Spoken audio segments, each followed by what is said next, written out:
ట్రంప్కి ఇప్పుడు ఒక కొత్త సమస్య వచ్చి పడుతున్నటువంటి పరిస్థితి ఏంటయ్యా అంటే ఏది ఇప్పుడు కొన్ని రాష్ట్రాలు బైడెన్ పార్టీ వాళ్ళు అధికారంలో ఉన్నటువంటి రాష్ట్రాల్లో ఉన్నటువంటి గవర్నర్లు అక్కడ ఈ ఐసీఈ టీంకి సహకరించట్లేదు. ఇది నెంబర్ 1. అదో పెద్ద షాక్. రెండవది ఏంటంటే అసలు అమెరికాలో అసాంఘిక శక్తులు ఎవరు?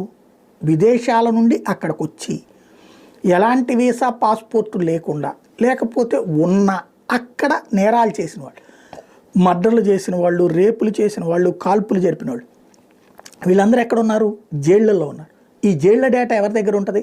ఆయా రాష్ట్రాల గవర్నర్ల దగ్గర. ఆ గవర్నర్లు ఎవరికి ఇవ్వాలా? ట్రంప్కి ఇవ్వాలి. ట్రంప్ ఏం చేయాలి?